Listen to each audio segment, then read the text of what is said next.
Now, this story is about RFK Jr.'s interview that he had with Russell Brand. Now, he's been on Russell Brand's show before, but this one I feel is a little bit more policy specific in reference to RFK Jr.'s presidential race.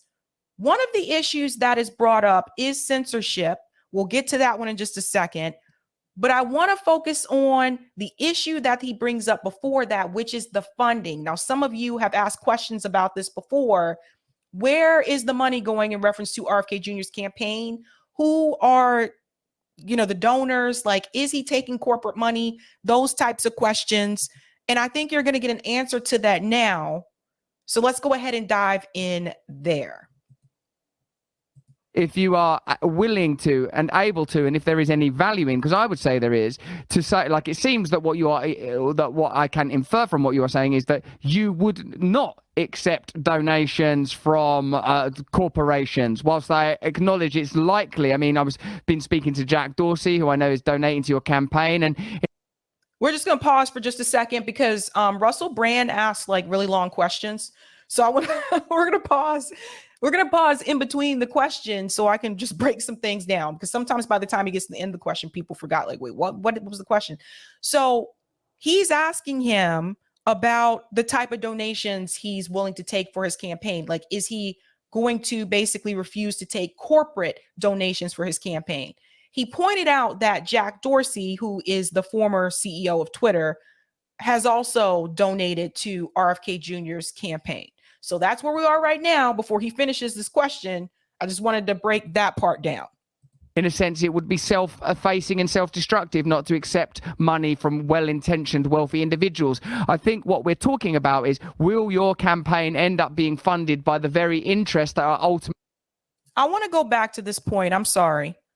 When he mentions the individuals, because I'm not sure I agree with that.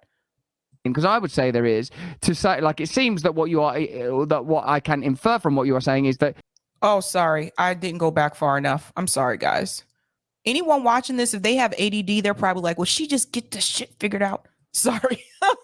I'm sorry. I wonder if you are willing to and able to, and if there is any value in, because I would say there is, to say, like, it seems that what I can infer from what you are saying is that you would not accept donations from corporations, whilst I acknowledge it's likely. I mean, been speaking to Jack Dorsey, who I know is donating to your campaign, and in a sense, it would be self-effacing and self-destructive not to accept money from well-intentioned, wealthy individuals. I don't know if I agree with that, Russell. And I want to give a couple of examples. Wealthy individuals that I don't think is a good idea to accept donations from. Do you think it's a good idea, you guys, to take donations from George Soros? Individual donations. Do you think it's a good idea to accept an individual donation from Larry Fink, who owns BlackRock? Do you think it's a good idea to accept an individual donation from Bill Gates, who's buying up all this farmland from people, who made a big profit off of the pandemic? Do you think it's a good idea to accept an individual donation from, let's say, the CEO of Raytheon? You see where I'm going with this? So you do have to be careful. Now, Jack Dorsey was the CEO of Twitter. Now he's working on another site that's supposed to be an alternative to Twitter. I don't know about that just yet. But so I don't know who Jack Dorsey is in bed with. So someone like him may be okay. But I think that we have to be careful if we make a generalization that it's okay to accept a donation from a wealthy individual, because you really have to look at who that individual is connected to. So I think I disagree with Russell on that one. I think what we're talking about is, will your campaign end up being funded by the very interests that are ultimately perpetuating these problems? The kind of people that are, I mean, it's unlikely that Big Pharma are going to be donating, but are you other than conversationally and by virtue of your history, your personal history, I'm talking about as a lawyer, your cases against Monsanto, your campaigning against corruption in the pharmaceutical industry, are you saying that as president, you would be pushing legislation to, for example, demonopolize big tech to break up censorship, ban the political parties from receiving these type of donations in the manner you have described from that famous legislation 100 years ago? Would you nationalize and break up big pharma and perhaps make the health industry, which seems like a sort of, in a sense, even referring to health as an industry seems wrong. What kind of commitments to get money out of politics, to control big pharma meaningfully, and to break up censorship, break down this censorship complex, particularly as we have the EU passing regulations that will mean they'll be able to fine platforms up to 6% of their turnover that do not obey their censorship edicts. The Five Eyes countries all passing similar, curiously simultaneous bills to perform a similar function, which I believe actually, Bobby, are to prevent figures like you having the traction and ability to campaign without passing through mainstream media. I just have to pause for just a second because I don't want people to get lost. So you see the look on RFK Jr.'s face. He has this look on his face like, man, I wish you just get to the point. And I love Russell Brand, but I just want to break this up for just a second. He is now asking him, how does he feel basically about getting corporate money out of electoral politics? And now he's bringing in the censorship element to this as well, and why mainstream media may be trying to either censor RFK Jr. or smear him. Gatekeepers. It seems to me that you have a unique opportunity to say, I will govern differently and I will address exactly these issues. I will not be accepting military industrial complex money. I will control big pharma. How close to that are you willing to go, Bob? Given some of the mad, crazy shit you've already said publicly, seems you might as well go the whole hog. I personally don't think military, MIC, like the contractors and stuff like that, like Raytheon and Lockheed Martin, I don't think that those companies would donate to RFK Jr. because he's anti-war. So I don't see them being the ones to do that. And I don't see big pharma, like Blue Cross Blue Shield or any of them saying, let me donate to RFK Jr.'s campaign. I don't think those two that he mentioned, I do not see reaching out to him and saying, hey, let me, donate to your campaign. But there are other corporations out there that still could, which I think should be mentioned. You have to be very careful because the way that they do this, and Eric, thank you so much. I flagged this. The way that they do this, Eric says it's tricky because they don't donate large amounts directly. They do it through super PACs, etc., under the radar. This is what you have to be very careful about. So those two examples that he gave, I don't see them trying to donate to RFK Jr. via super PAC or anything. They probably don't want anything to do with that campaign. But other corporations could. And that's what people need to pay attention to, right? So it's the ones that, like Eric said, they kind of fly under the radar. It's like, it may be Alphabet Group, for example. Alphabet Inc., which Google is a part of, they donate to a lot of Democrat politicians and Democrat candidates, including people like Ro Khanna, right? So you have to be careful because what they'll do, if you look him up on Open Secrets when it gets closer to the election, if you see a company like Alphabet Group or whatever, if you don't look up what that is, some people don't even know like what that is, right? So they're ones that usually donate to Democrat politicians. You can look up different politicians in DC right now on Open Secrets, and you'll see a lot of them have donations from Alphabet Inc. So that's not, that's not one of the ones that's unusual. That one's very common.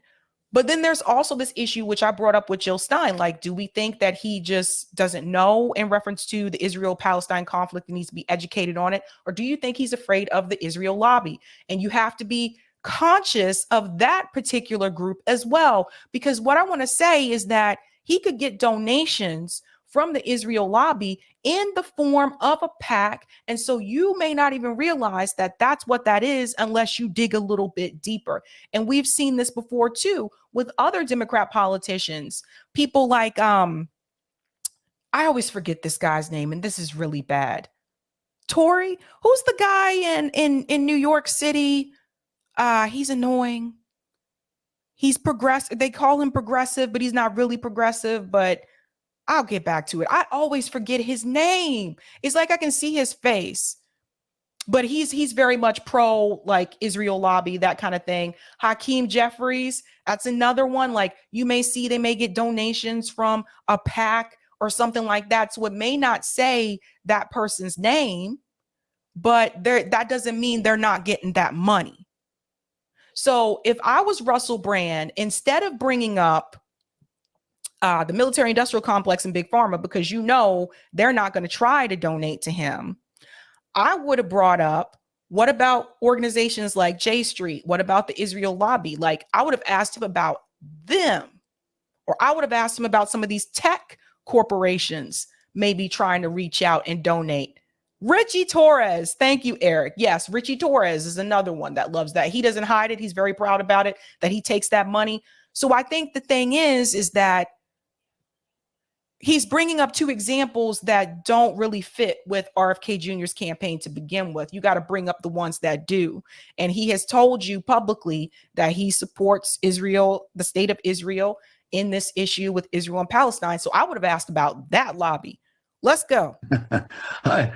Yeah, I don't think I'm going to be getting a lot of corporate money. I think I've alienated, most of the donors from the Republican Party and the Democratic Party. So, and see, so he's able to answer it that way because those were the examples that Russell Brand gave. That's why I would have given different examples.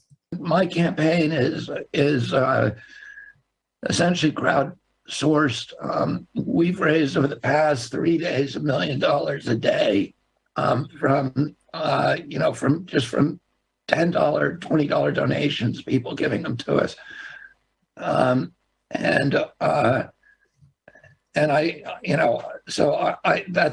think that's probably how we're going to end up funding the campaign. In terms of fixing the system, Russell, it's hard because you have a Supreme Court decision that equates, monetary contributions with speech. And you know what? To me, I've been campaigning against Citizens United case since it was passed. I forget it was 2006 or 2008, but I think it may have been 2006, and I may have misspoke earlier. But I think it's one of the worst Supreme Court decisions in history, because I think it's really changed the nature of politics in our country. And, I'm going to figure out every way I can to work around it. And that may be through publicly financed campaigns, but that it's a major preoccupation with me.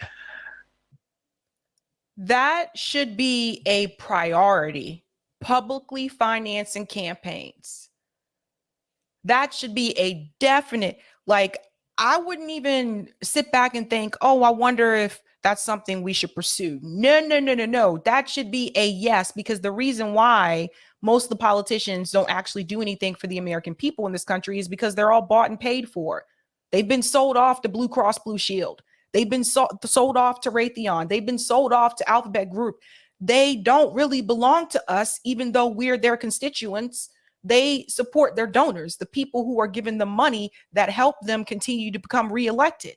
So that shouldn't even be a doubt. That's a big thing. I would say, yes, these campaigns need to be publicly financed. And there are other countries that do it this way, right?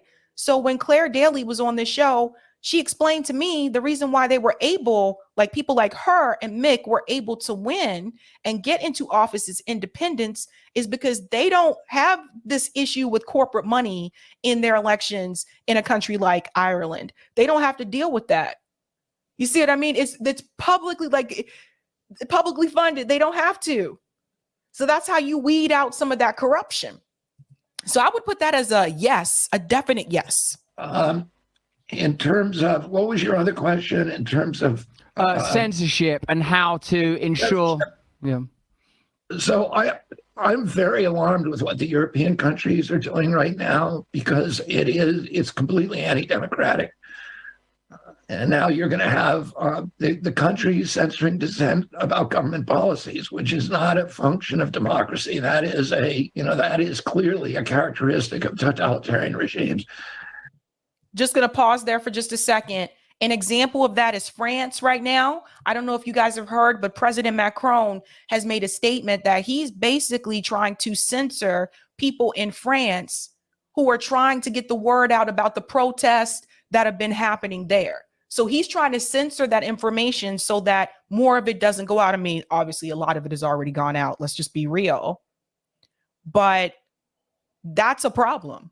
Why can't the French people talk about what's happening in their country? So that's how far some of the overreach some of these leaders in other countries have right now. I don't want people to hear about bad things happening in France, so I'm going to censor you guys. That's dangerous. There's never been a time in history when the people who were censoring free speech and books and burning books were good guys. They're always the bad guys. And if you give the government the power to do that, that power will be 100% of cases, that power is going to be abused. And I think, there's all these excuses to do it now because things are being blamed on this, this tsunami of misinformation that's out there. But the remedy for bad information is not censorship; it's more information, as you said. It is a vibrant, fierce debate about information with no holds bars, with no with no restrictions, and we have to do that now. In our country, I think we're blessed to have Elon Musk here, and also Jack Dorsey, who are willing to take a multi-billion-dollar hit in order to, and also just the hatred and vitriol from people who should love them, in order to maintain Twitter as a oasis of free speech in this growing ocean of censorship. And I'll give Elon credit, for the Twitter files, but at the same time, Elon's still trying to make a profit. That's why he's telling people to pay for Twitter. So Elon's still trying to get those pockets full, Bobby. So I hopefully we'll continue to do that. As soon as I get in office, I'm going to issue a series of executive orders and national security orders ordering government agencies and government officials, any federal government employee, to refrain from any kind of participation in any friends of censorship. I'm going to restore the Smith-Mundt Act, which was the act that made it illegal for intelligence agencies or military agencies to propagandize American people.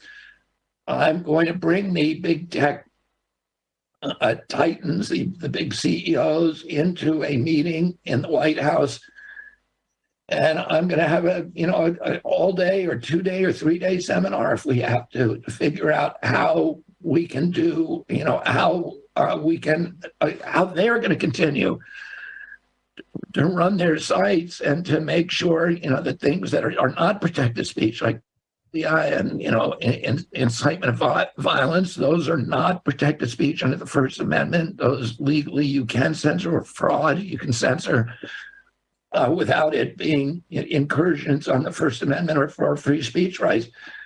I'm going to ask them, how do we do this? And the backs. So this is huge. This is huge. What he would do in reference to censorship. Stop those government agencies from censoring these platforms like Twitter, YouTube. I mean, we already saw some of that. We talked about it last night with the federal judge that came out against the Biden administration, said, no, you cannot tell Twitter or any of these platforms what they can and cannot, or who they can and cannot have on there, or suppress people, that kind of thing. So this is really huge, this piece about the censorship. Now, I expected him to have this position either way, because he's one of the people that has been heavily censored. You know, he's talked about this before, but this is huge. And that's why I mentioned this to Jill Stein when she was here a couple minutes ago, is that is one thing that I would recommend in reference to Dr. West's campaign. You really got to go in on the censorship, because so much has happened over the past 3 years in reference to the censorship, not just on YouTube and not just with those of us that do independent media, but even for people who are not in the media space at all, that just get removed from platforms like Twitter or Facebook. For a lot of times for things that I don't even understand why they were removed. And then they're not even really given a full reason as to why they were removed either. It's really not fair, right?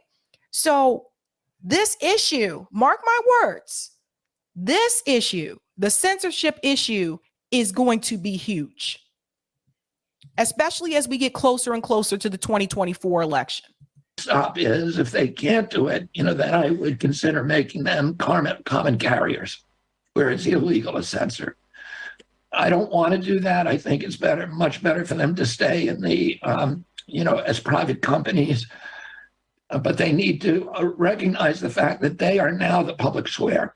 That is just the reality of our time. If you want to talk to large groups of Americans, you got to do it. Those are the only places you can do it. Pretty good, isn't it? Let me know in the comments. Let me pause there. The other thing that I was going to say, that I was going to add, is that this also is a good opportunity for someone who is a candidate challenging Joe Biden to bring up the fact that this is why these platforms like Twitter, they need to be a public utility. These platforms do not exist without our data, but we don't make any money from it. We don't get any type of profit. Not even like tokens. It would be kind of cool if you could get like tokens, kind of like the way Rockfin does it. So it's like your tweet got this many views or this much engagement, you get 10 tokens, right? It would be cool if they did something like that. Like, make it fun, make it like competitive or whatever, in a way, whatever you want to do. But we need to have some type of leverage here. I'm watching people just get removed from platforms after these platforms have used their data, have analyzed their data, and used it for other things. And it's like, we have no say-so in this matter. We're just there. And I think it's because we put up with it for so long. There seems to be no fight to push back against this. There would not be a Twitter, a Facebook, a YouTube, a Google, which is the largest search engine in the world, without our data. It just would not exist. So you have people who have become billionaires, who created these platforms, and they are making a hell of a living and paying their employees less than they should be paid. So they're exploiting their employees. They're billionaires. And we're the ones that's supplying all the data, and we don't get anything. And I feel like there needs to be more push for this, more push, man. Because what would these platforms be without us? And that's something I think Elon Musk needs to understand. What would Twitter be without us, Elon? For all the people you want to charge, you want people to pay $8. You want people to pay for this to get this many views, to read this many tweets. Does he not understand that all of us could just walk away from Twitter tomorrow and there would be no Twitter? This is what people have to get. And we need to start leveraging our power and stop just being like, oh man, yeah, I'm in Twitter jail. You know how many times I see these messages from people in DMs? I'm in Twitter jail, so I can't tweet for a whole week. And it's just, how long are we going to put up with this? How long? And don't even tell me go to Threads, because I already saw someone send me something else saying that they already got some type of censorship on Threads, which is Mark Zuckerberg's version of Twitter. So this is a constant issue. So the solution should not be leave that platform and go to this platform instead, because eventually the other platform starts censoring too. The solution should be for us to demand to get some type of return off of the data that we are supplying these search engines and these platforms. That should be the solution. And it would be incredible if there was a movement built around something like that. Otherwise, we continue to lose and people will continue to complain. And every week it's another person that tells me they were moved or they're in Twitter jail. I had to create another account because they got rid of me. I did this, I did that. Like, no. Why should they have so much control? That's just one of the things to think about, guys. I think we really need to start thinking about that. But I forgot the other part. Sorry. I went on a bit of a rant there. Went on a bit of a rant. And I forgot the other part of the video. Sorry. I get passionate about this stuff. So anyway, later on in the interview, RFK Jr.'s wife actually joins. And I think you need to hear, how she feels about him running for president, because the thing is, like, it's not an easy position for a spouse to be in. It's just the reality, because when you run for president, that also involves your spouse, your children, even some of your distant, relatives. They come after your whole family. Said, of course, that there are some issues that you plainly disagree with Bobby on. It can't be that that big food and big pharma are in lockstep to continually benefit from an unhealthy America. What are the areas that you do agree with Bobby on? And if you are happy to say, I ask you with all respect, are there any areas that you find more challenging? Because the truth is, within most marriages, like me and my wife find it difficult to agree for more than 15 minutes on any given subject. So where are the areas where the two of you are in plain alignment, and are there any subjects that you are comfortable sharing that you are not in alignment?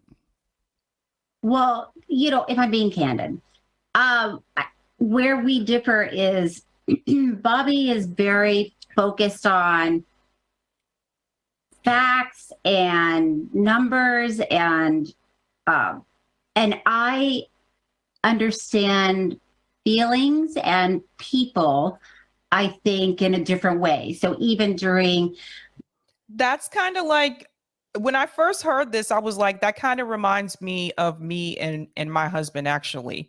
Because it's just funny. I was listening to this and I was like, that sounds familiar to me, because my husband is very much data driven. Like, he focuses on like numbers and facts. And we were watching the interview with Kim Iverson. So Kim Iverson did an interview about September 11, right? I can't say too much about this, but she did an interview about September 11.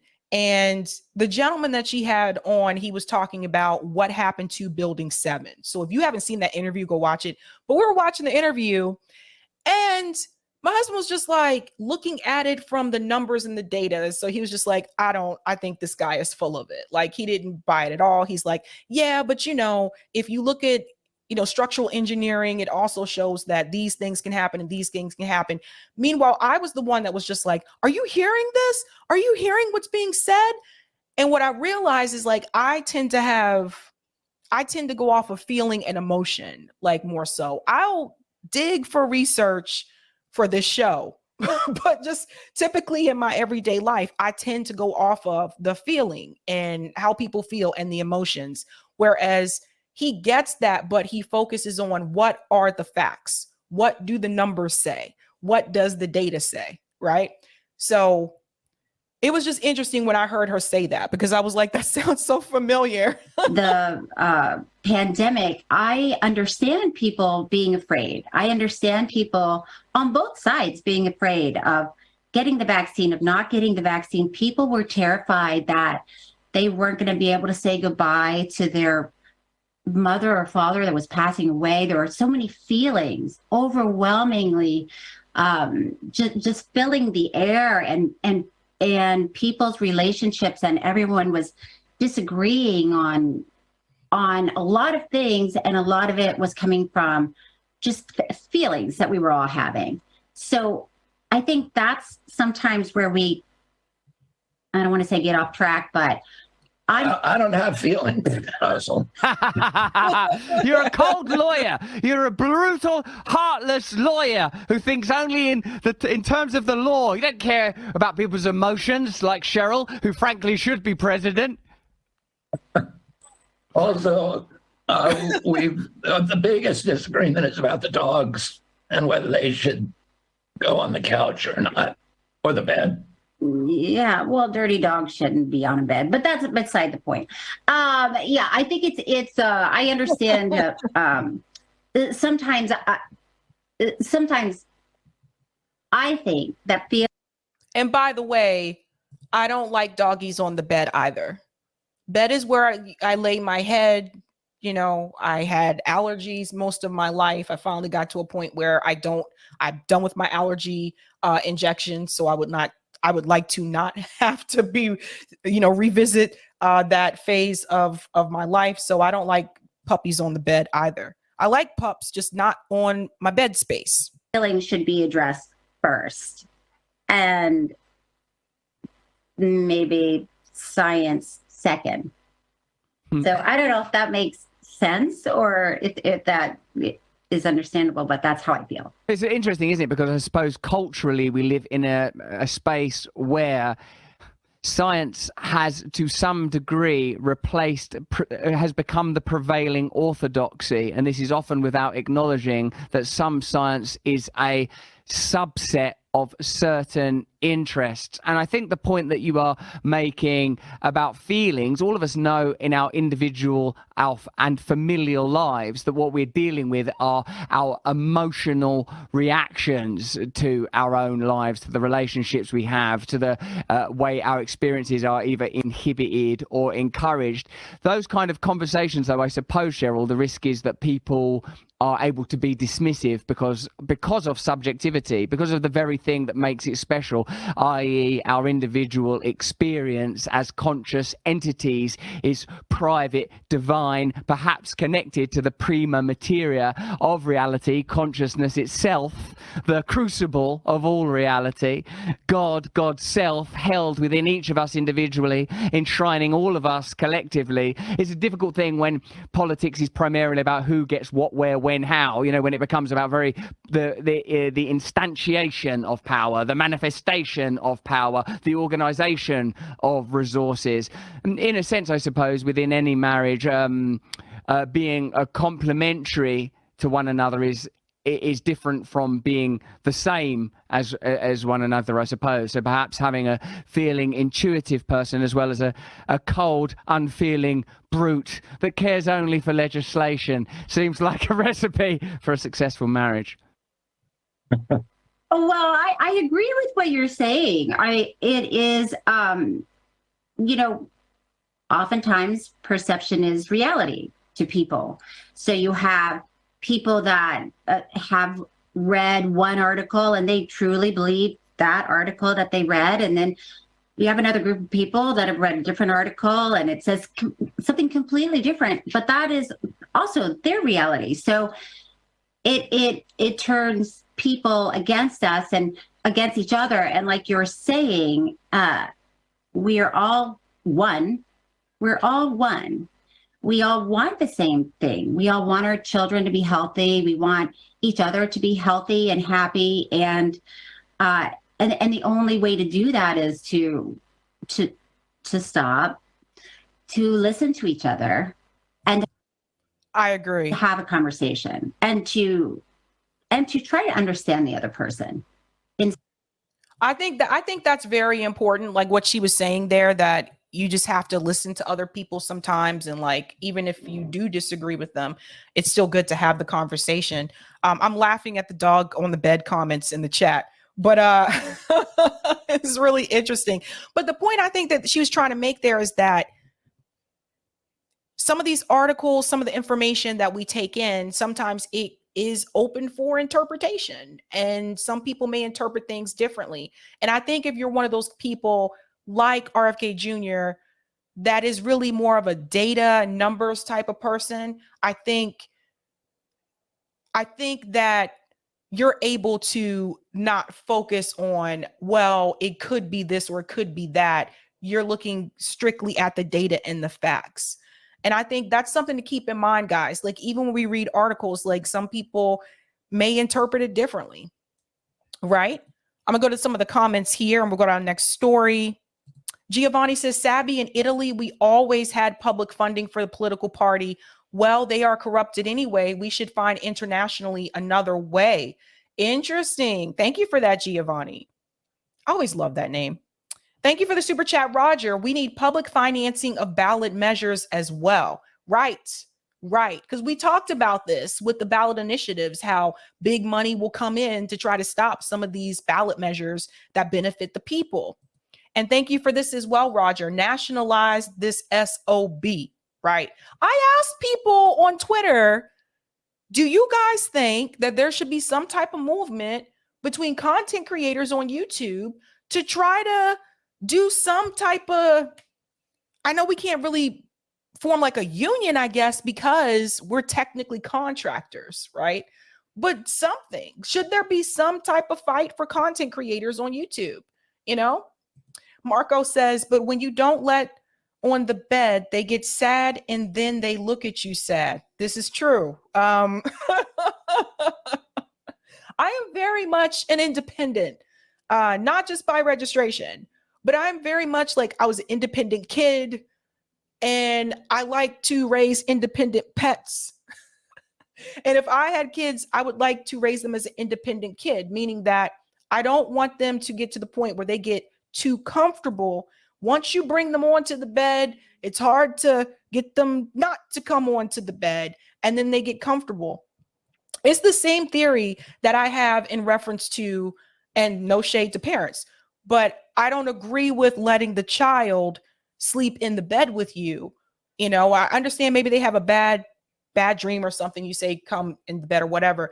But I think you have to be careful about that type of dependence where I've seen people let their toddlers like just sleep in the bed with them instead of sleeping in the crib. I think you have to create that type of independence because you don't want them to constantly be coming into the bed. You know, that's you and your husband's space and your time. But that's a whole other discussion. I don't know where I got on that, but that's just my take on that. I am very much that way. Thanks for the super chat. FWC, DNC doesn't want RFK. Why take him seriously? I don't know if it's taking him seriously or not, but he is a candidate and he is polling pretty well to be primary challenging Joe Biden. So he is a candidate. So we are going to discuss him.